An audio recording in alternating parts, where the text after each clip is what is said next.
to categorize what has happened when I came and now. Since 1990s that I came to Chicago, I've noticed, one, I've been lucky to meet artists that I've read of. Some of them have passed on now, some are passing on as we speak. That they still exist, that you could talk to them like you and I. Dr. Boris is still around. I've been lucky to meet Elizabeth Catlett, Mama Catlett, Dr. Samuel Lewis, Hannah Tyler and her husband, Mr. Tyler. I've been lucky to meet. Mama Anna just passed 3 weeks ago. And you're talking of artists who you can't really categorize their work by saying it's based on race. They do what artists are supposed to do. They documented the environment. Now, if racial entity then becomes part of what they documented, that's part of what the environment is. It's similar to what our young ones are doing with hip-hop, quote-unquote, or rap. At times, some of the information coming out of them, some of the lyrics might be offensive to some, but if you look at the lifestyle they are raised in, the environments they come out of, is actually what they're describing. So, to want to then correct that, or want to say, okay, no, we should censor that, we don't hear that, it's like denying what our history is about.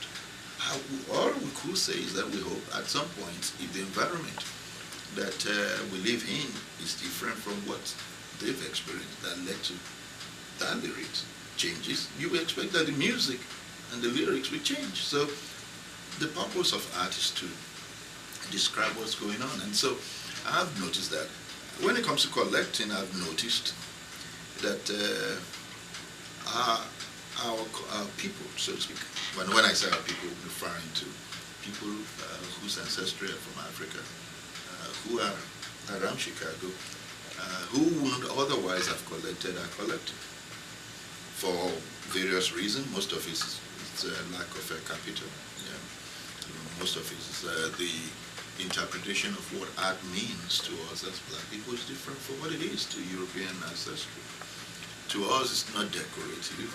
Nearly every human being of African ancestry has some creative hobby, so to speak, or venture. So it's very hard for a black person to look at the work of art and see hundreds of dollars on it and say, oh, I can do that, I can do better, or I have a child who could do better. That's the kind of person we are, because based on our history, we are creative people.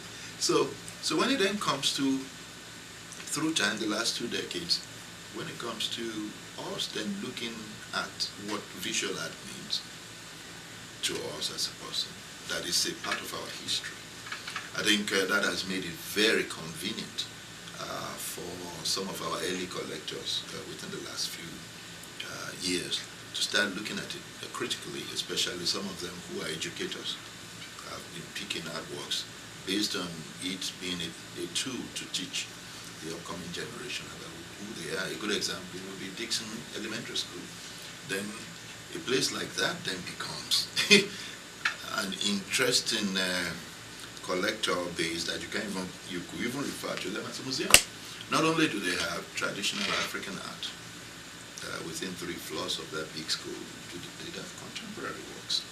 And I feel a place like Dusable or other museums, the Museum of Contemporary Art, if that then becomes a time when institutions who are museums or academia wants to showcase our work, a place like that would be interesting to go. It's really narrowed down or put within a entity careers of, say, about 50 or more artists within the last 20 to 30 years. It made it so easy for a theorist to work in, and their research is within the entity. They don't have to travel from different town to another. So the last 2 decades have been very meaningful to me, to my career personally, because I've been able to be in several homes. I've been able to work harder. Now, mind you, don't forget, as an artist, if you don't have patronage, if nobody's buying your work or viewing your work and you don't have a place to show, my discipline is, especially in the 90s and early part of the decade we just finished, is that I always make sure I have a solo per year, several group shows. So that then forces you or encourages an artist to want to create. But it's one thing to exhibit if you're not selling. Depression sets in. You and I, we've gone through it, and we know colleagues who go through it. If you open the big, thick books of history, every artist that we live with depression. And what makes it easy for us is that because we could vent it through our creativity, we don't need shrink, and we might not need a doctor to treat us or some tablet to swallow. So since you know how to treat it, which is music for me, associating with friends and having a nice romantic experience, and of course creating. That really, you get your release from that so that you don't get angry enough to look like an angry black man, like they call us. So I just shut my door, paint, do my thing. Once in a while, call my collectors, bring the drinks out, put fella on, sell artwork. When you sell, after everything's done, and you then, at the end of the show, and you sell, you look around, psychologically you don't feel like sleeping. You want to replace, you have ideas burning. You have ideas that have been burning, you've pushed aside, the urge comes up again, it surges in you, I have to paint. So what the last 20 years have done is that thanks to those collectors like Dan Parker, Patrick McCoy, and of course the group, as a group now they call it a diaspora rhythm. These are collectors who have come together, who have a lot in common when it comes to collecting works by artists on the south side of Chicago who otherwise wouldn't have been collected or known of. Artists that are still living, whose work is very affordable and is saying what they want to hear. And so that has encouraged me to work hard and still continuously work, even when the economy is down and works aren't selling, as tough as it could be. I still make sure I work and just tag them up with the hope that at the right time when the economy changes, definitely those works will be seen and they will have homes to go to. So it's been an interesting ups and downs and roller coaster, if we qualify it as that. But or if you really have to really say the right thing, nobody expects it to be easier. I would quickly say this.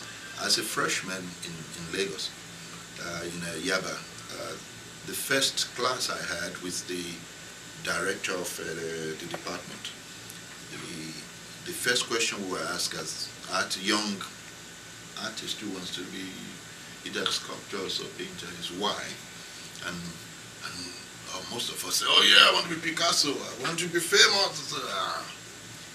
He held the door and said, if you're really looking for fame, you're in the wrong place. You have option now. Go to the Department of Architecture, probably. Or if you're looking for money, oh yeah, Department of Business Administration, be a banker, whatever you are, accountant. The truth about our discipline is that if not for Picasso, which is just one of millions of artists, or other lucky artists who've been very wealthy in their lifetime, while they're alive, it's an unusual situation. The wealth comes through the body of work you produce and what they mean to your life, so to speak. And in most cases, that might not be seen until another 2-3 generations after. A good example would be folks like Van Gogh. I mean, who could have expected Van Gogh to be selling as he's selling now with auction houses and what have you? And the new eye that is looking at a Van Gogh didn't see a Van Gogh the way Van Gogh was seen by his peers. Nobody wants to even have Van Gogh in a group show and say, oh no, that would taint the way people look at my work. So to then say that Van Gogh's work is more valuable than works of those who look down on him really tells us that in life, a work of art can't be measured by another artist's work of art.